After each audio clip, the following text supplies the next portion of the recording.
Et on preuve de parle aussi réserve, etc. tu parlais d'institutionnalisation. On voit, hein, là, on a eu il y a quelques jours la plus grande banque d'Italie qui a acheté 1 million d'euros de Bitcoin, voilà, pour une transaction test, parce qu'elle a de plus en plus de demandes de la part de ses clients institutionnels. Bon, bah voilà, on voit que le lancement de ces ETF-là ont participé à ça. Et la potentialité aussi d'une réserve stratégique qui est toujours là de Bitcoin aux États-Unis. Donc à voir si elle va être décevante ou pas. Est toujours dans un petit coin de la tête, et là l'horloge tourne parce que d'après ils ont jusqu'à avril, si je dis pas de bêtises, pour mettre en place cette réserve stratégique de Bitcoin. Enfin, en tout cas, ils ont, d'après ce qu'avait proposé la sénatrice Cynthia Lummis, c'était de commencer à établir cette réserve stratégique de Bitcoin au maximum 3 mois après l'investiture de Trump. Donc on aurait jusqu'au 20 avril là-dessus. Et, et donc, cette réserve stratégique de Bitcoin qui se ferait potentiellement sans les 96 000 Bitcoins qui devraient être vendus, c'est ça, par l'administration Biden. Bon, est-ce qu'ils auront le temps? Est-ce qu'ils ont 69 déjà 000. été vendus? 69 000, ok, 69 000, pardon, qui devraient être vendus. Est-ce qu'ils ont déjà été vendus, mais juste ils attendent de les transférer peut-être potentiellement plus tard?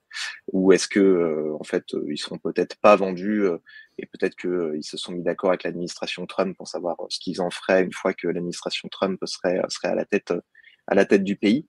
Mais il y a aussi donc le hack de Bitfinex, puisque les États-Unis sont à la tête d'un peu plus de 200, le gouvernement, enfin les autorités américaines sont à la tête d'un peu plus de 200 000 bitcoins.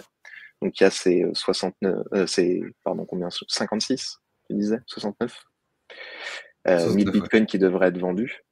Et donc il y a ces 120 000 bitcoins aussi qui ont été récupérés suite à un hack de Bitfinex, donc qui était la plus grosse plateforme, enfin celle où il y avait le plus de volume d'échanges en 2017-2018, avant qu'elle perde un petit peu sa, sa, sa, sa, sa place de leader pour d'autres plateformes un peu moins opaques, entre guillemets.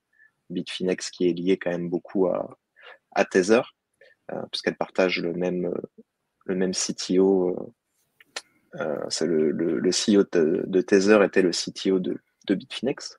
Et donc ces 120 000 bitcoins-là, une partie pourrait donc être remis à Bitfinex directement. Donc ces bitcoins-là ne feraient pas partie de cette réserve stratégique, ou en tout cas, a priori, ils vont les rendre et ils pourront pas soit les conserver, soit les racheter. Donc ils en redonneraient les 3 quarts à peu près, soit 94 000.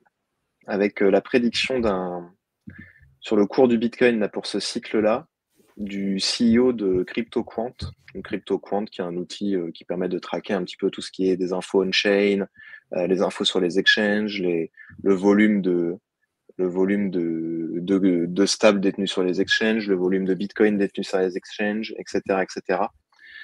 Et donc lui, ils ont fait ils ont sorti un rapport là où ils se basent sur les volumes, les inflows entrants, donc les volumes entrants de capitaux des précédents cycles, et donc pour essayer d'estimer un petit peu ce que pourrait donner le cours du Bitcoin. Donc voilà, pour eux, le prix maximum que le Bitcoin peut atteindre en 2025, basé sur euh, quelque chose de similaire, plus bas ou plus haut, ce serait entre 145 et 250 000 $.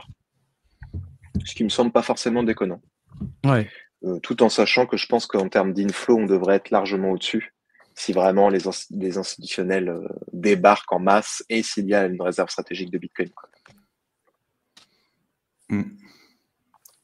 Ouais, je pense que c'est une target relativement basse pour les prochaines années.